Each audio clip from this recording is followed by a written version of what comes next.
আর যদি আন্দোলন করো তোমরা এই মুসলমানেরা দুধের গায়েরা, তাহলে আমার যে সত্যকে হবে না। আমরা ঘোষণা দিয়েছিলাম, অধীর রঞ্জন চৌধুরী আমাদের নেতা ঘোষণা দিয়েছিলেন যে আমরা ওয়াকফ বিলের বিরুদ্ধে প্রতিবাদ আমরা মুসলিমের মাঠেই করব, আমরা পশ্চিমবঙ্গেই করব। আমরা অনুরূপভাবে 6 তারিখের পরে হালুয়া এমএলএ মোড়ে অধীর চৌধুরী এসে ওয়াকফ বিলের বিরুদ্ধে প্রতিবাদ করলেন। ওয়াকফ বিল বাতিলের দাবি নিয়ে আমাদেরকে সবাইকে নিয়ে আন্দোলন করলেন। উনি সেই মঞ্চ থেকে হালুয়া এমএলএ মোড়ের মঞ্চ থেকে ঘোষণা দিলেন যে জঙ্গিপুরের ক্যারেক্টার হয়ে ওয়াকফ বিলে আন্দোলন হবে, আপনারা সবাই আসবেন, সবাই এসে এই আন্দোলনকে জোরালো করবেন। এবং অধীর চৌধুরী বহরমপুরে জেলা শহরে ক্যারেক্টার মোড়ে আন্দোলন করলেন এবং মমতাকে চালিয়ে দিলেন যে আপনি মনে করলে যে এখানে পশ্চিমবঙ্গে আন্দোলন করা যাবে না, আপনাকে পরীক্ষা মানতে হবে। আপনি হয়তো মোদী এবং যোগী এবং অমিত শাহের সঙ্গে সেটিং করে চলেন, আপনার তৃণমূল বিজেপি নামে পরিচিত হয়েছেন, কিন্তু কংগ্রেস সাধারণ মানুষের মুসলমানদের যেমন হিন্দুদের জন্য, খ্রিস্টানের জন্য, জৈনদের জন্য, সকল সম্প্রদায়ের জন্য আমরা মিলেমিশে একসঙ্গে থাকতে চাই। তাই আন্দোলন হয়েছে, আমরা আন্দোলন করছি। এগুলো যখন আমরা জর্জরিত, আমরা নাজেহাল, আমরা সবাই চিন্তা করবো যে আমরা কি করি, কি উপায় বের করি। তার মধ্যে 6 তারিখে মাননীয় মুখ্যমন্ত্রী এসেছিলেন। আমরা ভেবেছিলাম উনি বছর কয়েক আগে ঘোষণা দিয়েছিলেন মুর্শিদাবাদ জেলাকে কয়েকটি জেলায় ভাগ করে দেবো, যেখানে উন্নয়ন ভালো হতে পারে। বহরমপুর কাঁদি নিয়ে জেলা হবে, লালবাগ দমকল নিয়ে জেলা হবে, এদিকে জঙ্গিপুর একটি জেলা হবে।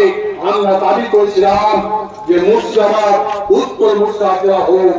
আমরা আশা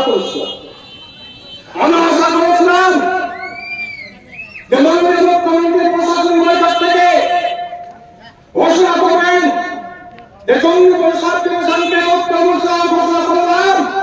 আপনাদেরকে আমরা আপনার জন্য গিফট নিয়ে এলাম, উপহার নিয়ে এলাম, উপহারে ঘুরে নিয়ে গেলাম। কিন্তু আমরা কি দেখলাম? আমরা দেখলাম বোঝের উপর বেশ পড়া আমাদের একটা লম্বা বাস আমাদের ঘাড়ে দিয়ে চলে গেলেন। লম্বা বাস বলতে বোঝায় যে জঙ্গিপুর মহকুমাকে ভাগ করে দল ঘোষণা করছেন যে ফারাক্কা শামশেরগঞ্জ সুতি নিয়ে একটি মহকুমা দিলাম, ফারাক্কা মহকুমা।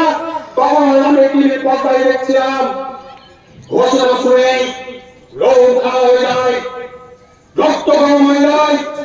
একটি বলল ফারাক্কা মহকুমা দিল, ঠিক আছে, আমরা সেটাকে সাধুবাদ জানাতাম, আমরা সেটাকে অভিনন্দন জানাতাম, কিন্তু আমাদের বলে প্রবেশ করা একটা লম্বা ক্ষমতা নয় যে ফারাক্কা মহকুমা নাম ঘোষণা করলো। ফারাক্কাবাসীদের জন্য ঠিক আছে, তাদের বাড়ির কাছে তাদের সুবিধা ঠিক আছে, শামশেরগঞ্জের পাশে শামশেরগঞ্জের জন্য ঠিক আছে, ভুলিয়ারের জন্য ঠিক আছে, সুতিকু ঔরঙ্গাবাদের জন্য ঠিক আছে।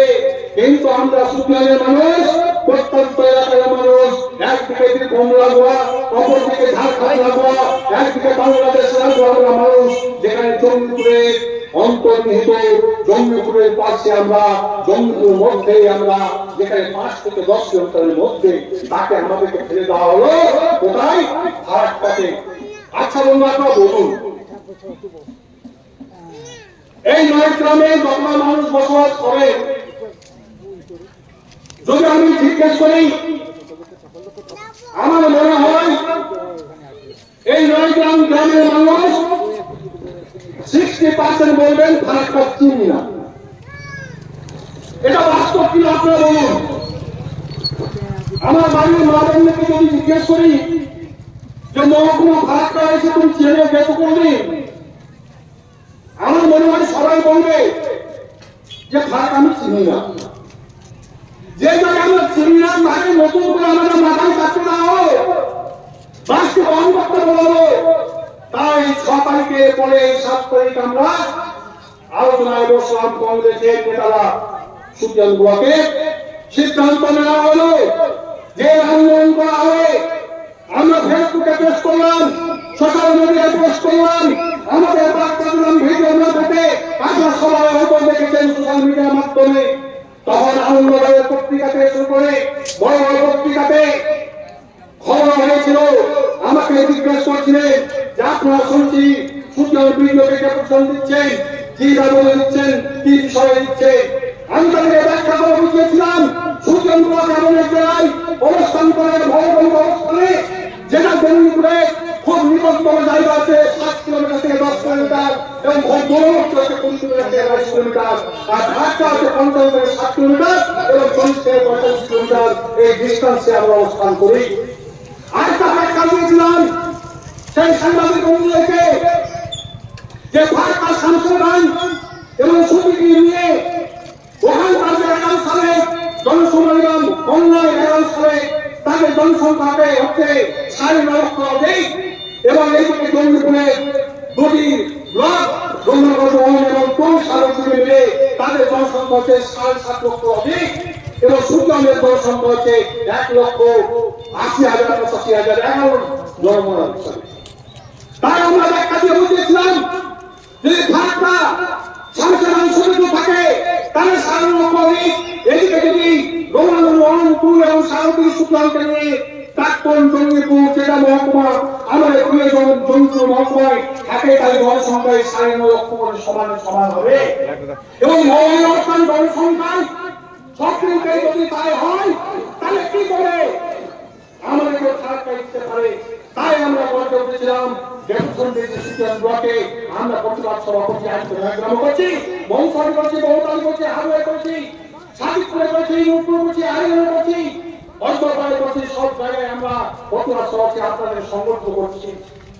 সেদিন থেকে মাঝখানে কাউকে তাও সাড়া দেয়নি। সেই সাংবাদিক বন্ধুকে বললেন আমাদের সুতির মাননীয় বিধায়ক, তার বাড়ি কোথায় আপনারা সবাই জানেন। তাকে সাংবাদিক জিজ্ঞেস করলে আমি বলছি না, আন্দোলন পত্রিকা দেখবেন সেদিনকার, যদি আপনারা মনে করেন আপনারা দেখেননি আমার কাছ থেকে নেবেন, আরো আমাদের নেতাদের কাছে আছে। সেদিনটা আন্দোলনে টুকরো কিনে রাখা হয়েছে, সেখানে আমাদের বিধায়ক বলছেন মাননীয় মুখ্যমন্ত্রী যেটা বলছে সেটাই ঠিক।